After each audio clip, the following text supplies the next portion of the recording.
Public Affairs very much thanks Residco, our sole corporate underwriter, for helping to make the production of this show possible. The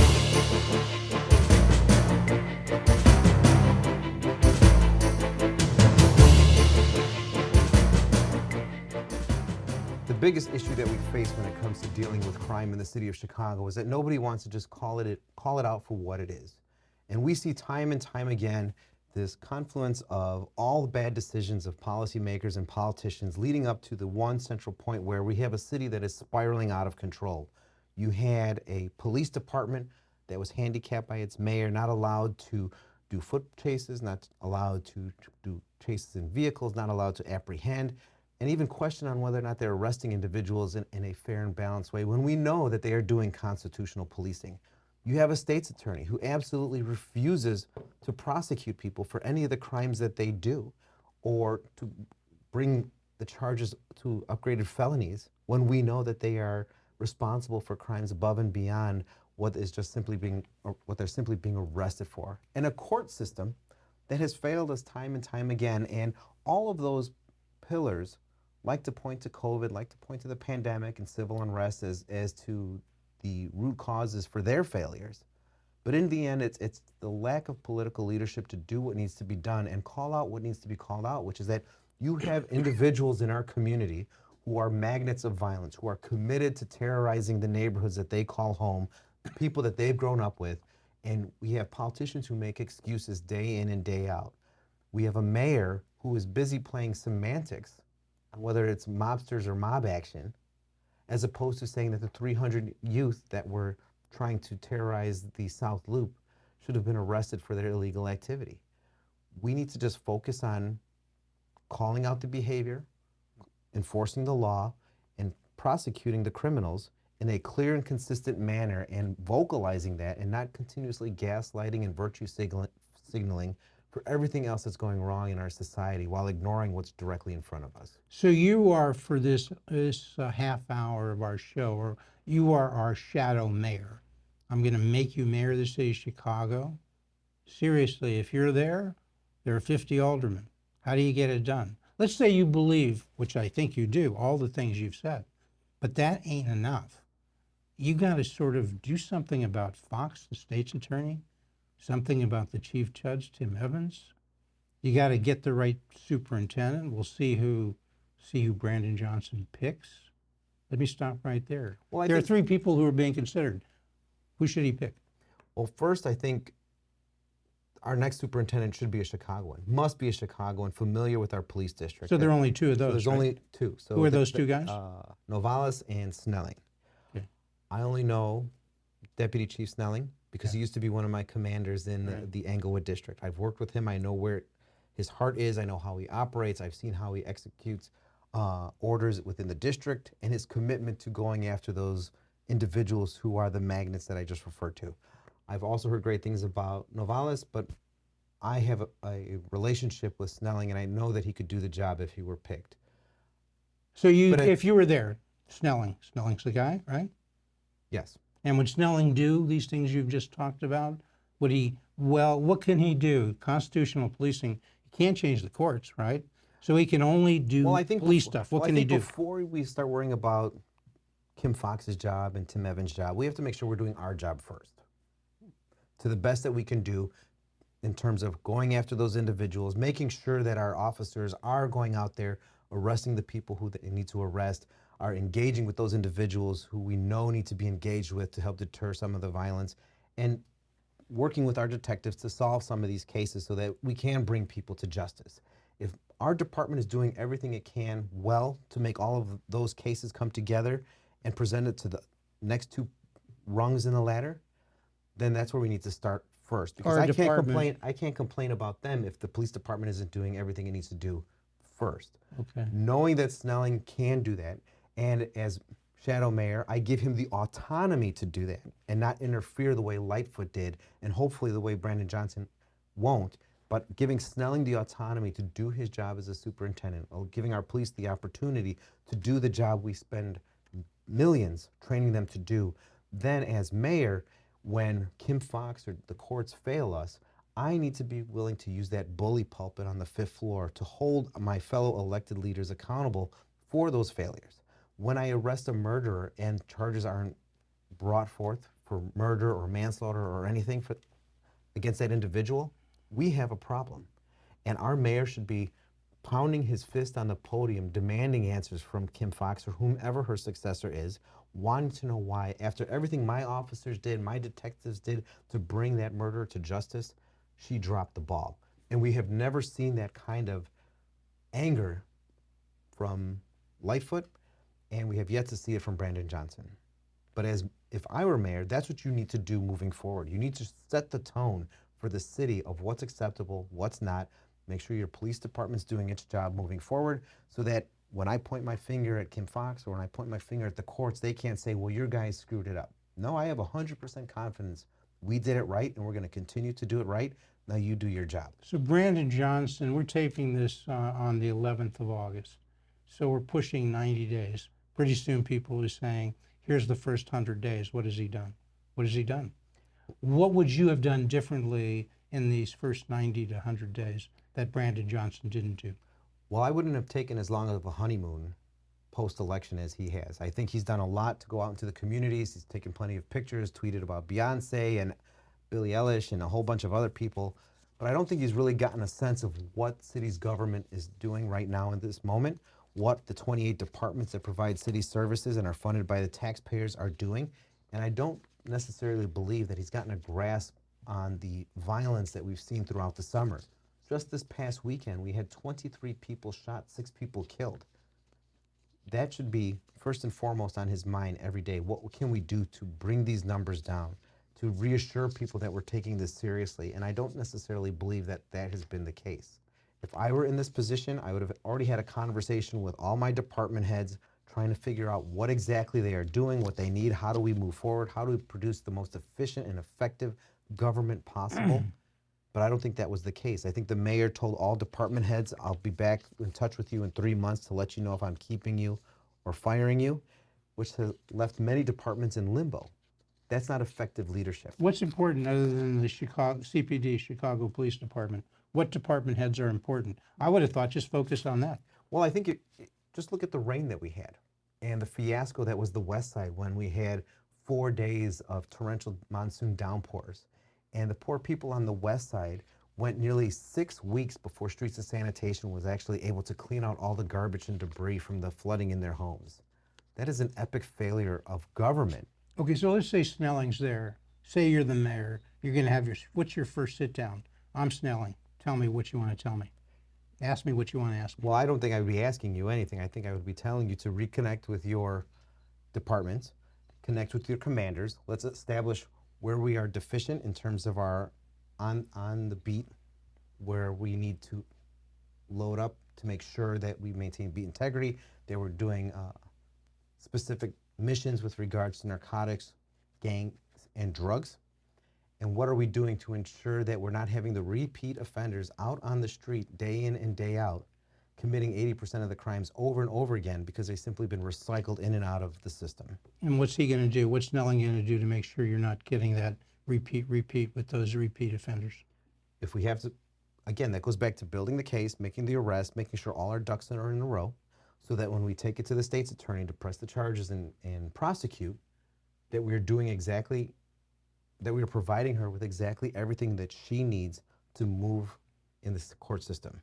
If she fails to do that, then it's my job as mayor to say, my guys did everything necessary, I want some action. But again, that goes back to, I need to be able to say with 100% certainty that my police department did everything possible so that when the case is handed off to her to prosecute, there's no acceptable excuse and that I start using the public bully pulpit against her.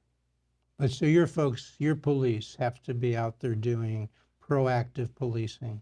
They have to be sort of that old broken windows theory. If there's a broken window, don't say it's a small thing. Let's take care of the small stuff. You agree with that? 100%. Okay. Because these numbers are horrendous, right? I mean, the numbers, during the first quarter, okay, well, the first month, crime is up 38% under Brandon Johnson. First quarter, similar numbers. You know, we see this stuff with the hijacking, the carjackings. were just tremendous during part of the Life administration. They came way down, but then what happened? Because there was an easier way to steal cars, motor theft. So motor theft the theft of motor vehicles went way up, okay? So we have to be, criminals are not stupid. They're looking constantly for easier ways or better ways to take your money, sometimes to take your life. We got to figure out, you got to figure out with your police, how do you react and how do you adjust, right? Well, you have to meet the criminals where they are. And we oftentimes know that criminals are organizing themselves through social media, that they're organizing themselves in ways that are not traditionally known to the public, and the police department needs to meet them in those locations. For example, when you have these street takeovers, we know that those parties were publicized on social media, on Instagram, on Snapchat. So then we need to ensure that our police department has a unit that is working with the FBI to go after those so-called Google warrants, to track the individuals who are promoting these parties, these events, these illegal activities, and arrest and prosecute them. We need to make sure that those investments are made. We need to ensure that we are monitoring every social media site that we need to monitor to ensure that these violent episodes are being tracked, cataloged, and prosecuted so that we can put an end to them. To your point, criminals are like water. They take the path of least resistance, and we're showing no resistance in this area. And I think that has to be a focal point for the city as well if you want to make those gains against those individuals who have been so far operating with impunity throughout the city of Chicago. So instead, we don't hear any of this from Brandon Johnson. In his first 100 days, we hear he's talking about treat the kids right. They're really okay. Don't treat them, don't use words like mob action. Don't use words like baby Al Capones. They're okay. And So arrest some, but please, no felony arrests. Isn't that what we're hearing? And mostly he's just not talking about violence. I don't hear anything about violence. I don't hear anything. Do you hear anything from the mayor? I don't think I've heard one comment about Nothing one person who's been murdered since his tenure began. Okay. And I think to your point, you arrest some people, but don't give them felonies. Give them tickets. Don't call them mobsters, call them something else. And that's a natural progression of the far left extremism that's taking over Chicago politics over the last 5 years now, because we've seen where even the term gangbanger is something that's frowned upon, that you'd rather call them street organizations or youth street organization, anything other than the word gang member. But you have to call them for what they are, because the more you play the semantics, the more cover you give them, the more PG you make them sound and acceptable that they become. Okay, so 50 aldermen, how many agree with what you've said here in the first 10 minutes of the show? I'd say we probably have about 13 to 14 individuals who share my mindset when it comes to these matters. Do you folks get together? Do you meet? Do you organize? Do you try? If it's only 15, 15's a force. That margin could be important on some votes, right? That's a power. So are you 13, 14 getting together? We are in constant communication and looking to see what we could do to become more of a consistent voting bloc in the city council. I think that we're seeing a decline in the status quo of the Black and Latino caucuses within city government, which have been like a staple for generations going beyond Harold Washington. But as you see the idealism take over and cross ethnic lines, where you see socialism becoming more of a caucus as opposed to the Latino or the Black caucus, I think there has to be a counter to the socialist or progressive caucuses, similar as we've seen in New York, where you now have a common sense caucus that takes So is that all the, people. are you 13, 14? Are you the common sense caucus in the Chicago City Council? As close as we can Can be you at the tick moment. off the names? Do these people mind being identified? I mean, I think their names are pretty known to everybody. I think Well, let's make sure we know. I don't think know. you have individuals like Alderman Napolitano, Gardner, Tabares, Quinn, O'Shea, Spazzato, myself, obviously. And That's 7 anymore? right off the top of my head, I'd have to Okay. look. But I think, right. but I mean, there are individuals who we know who are, generally speaking, They're with you more on middle, crime. more middle of the road on a lot of issues, Okay, they're with you on crime. They want to do what you're talking about. Is that right? without question. And you often see them voting no against a lot of the settlements that are rewarding gangbangers and other bad behavior. What's the problem? Really, were you a carny barker, as Governor Pritzker would say, as he talks about wire points? Are you another of these carny barkers who are always talking gloom and doom? What's the problem with CPS? 2 words, they're failing. That's it. I said, you give them an F. I'd give them an F. First off, you can't have people being rated 100% proficient as teachers when their product is 90% deficient. There's something wrong with that. And let's be clear about what the product is.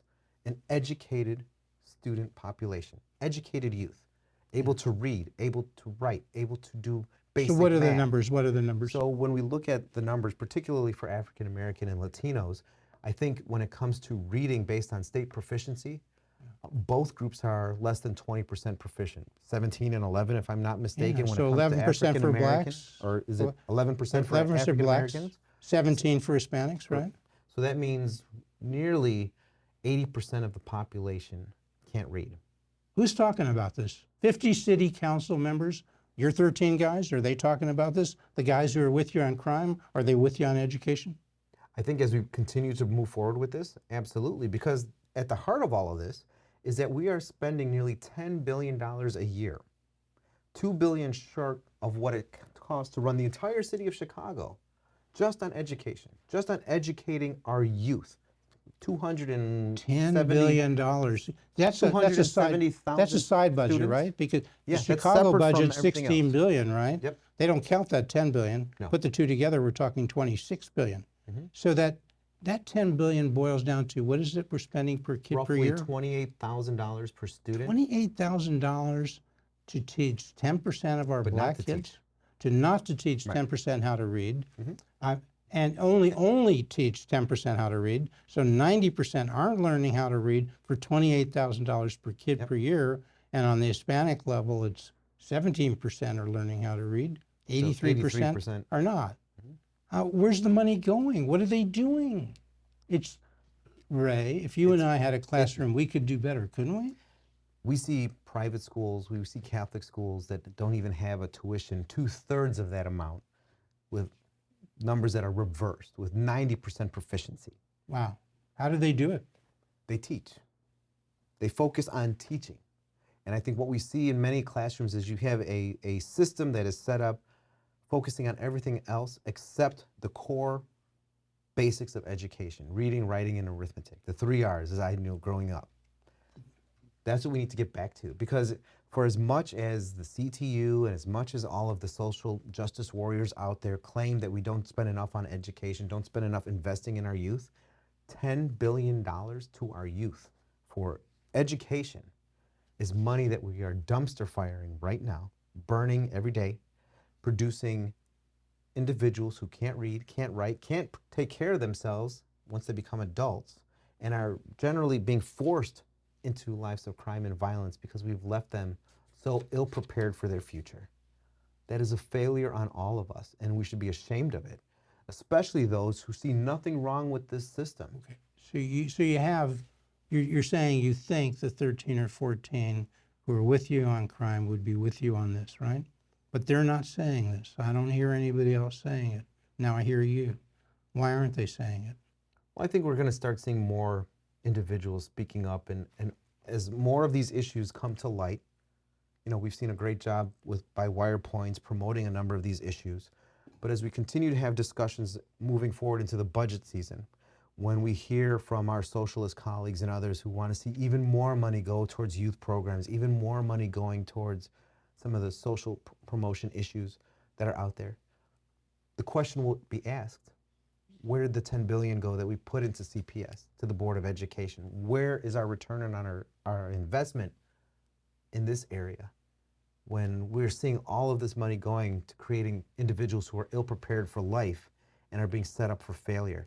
Why isn't that being called racist by the groups that love using those words? So why isn't that a racist issue? where do you start? Do you start with trying to change the mind of Brandon Johnson?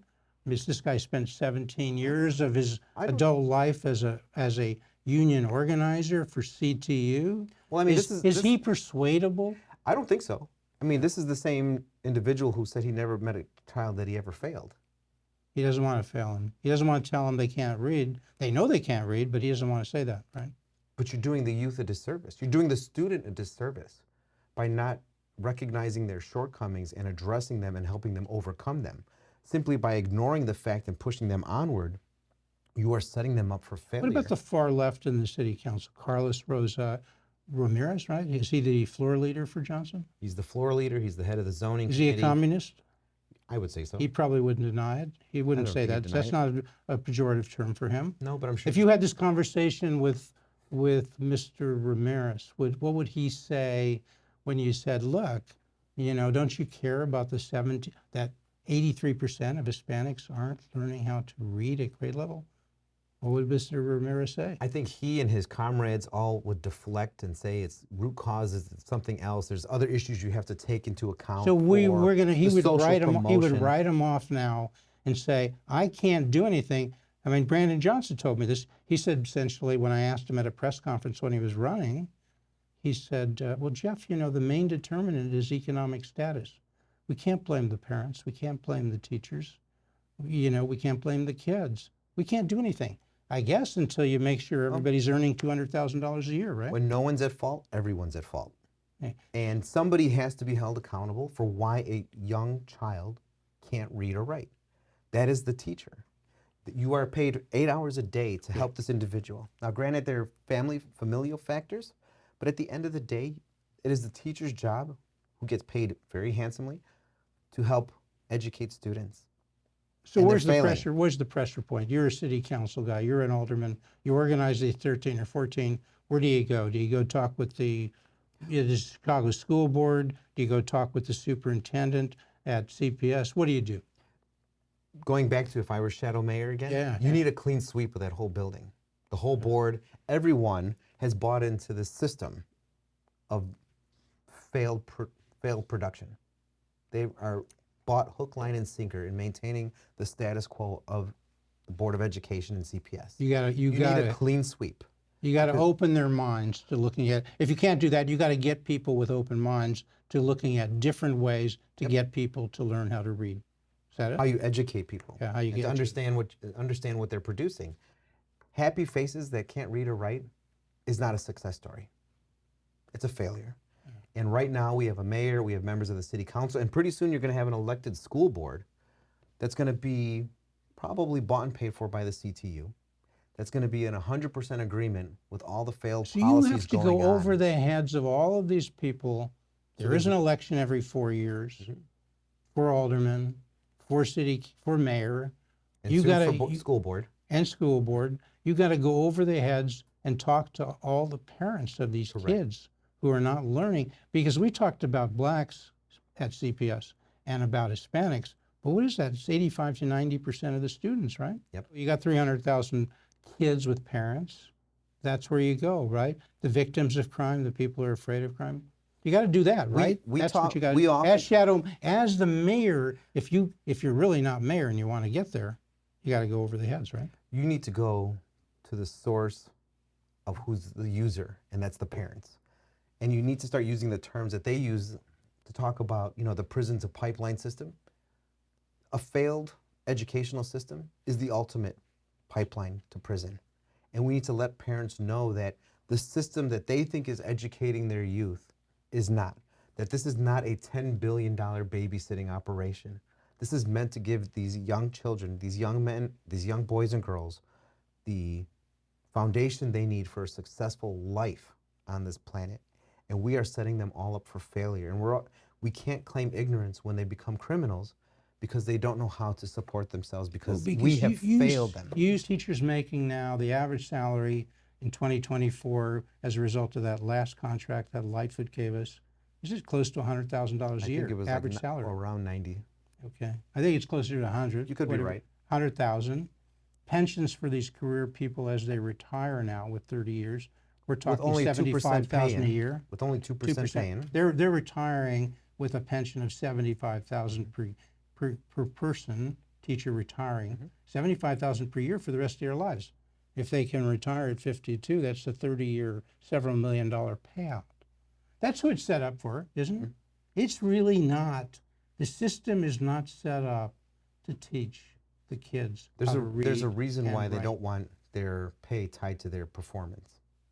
Of course, it's better if it's done just automatic, right? But And I think it should be tied to their performance because you should be rewarded for being a great teacher teaching educated students. So is school choice the magic elixir here?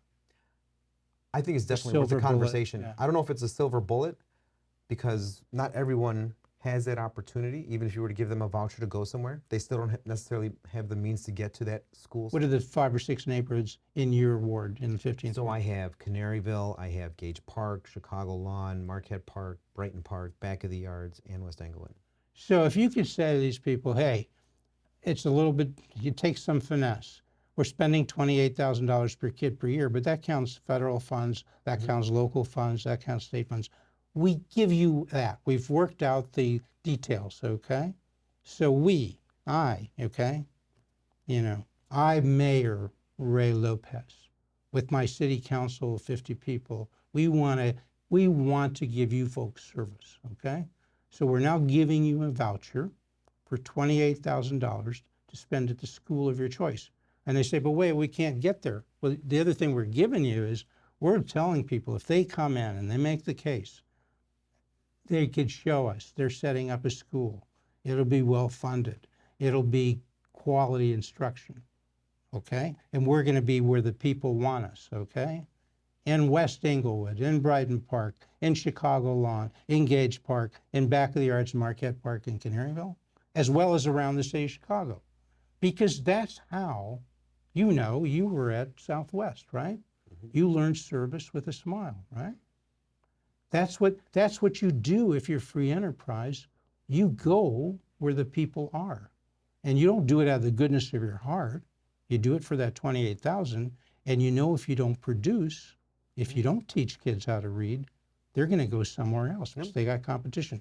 Do you agree? Do you agree? Would you modify your answer now? I think competition does incentivize people to become better, clearly. If you're able to have a dynamic conversation about that, then why not? Okay. Yeah, demand creates its own supply.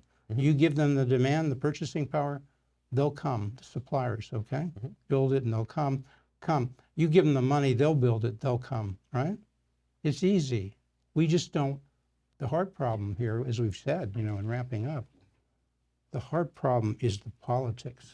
Well, I think that's Isn't that the hard problem? That's the unfortunateness of that whole conversation, is that the moment you even mention vouchers, everyone goes blind and mute. Not what I hear. Not if you're Hispanic. I hear vouchers. I'm talking about politicians. I'm not talking about families. You're not talking about the consumers. I'm not talking about the consumer. I'm talking about the Politicians. producers. Politicians, they don't even want to have that discussion because they know, to your point, if you give people an option that gives them the choice between mediocre and better, people will always go for better.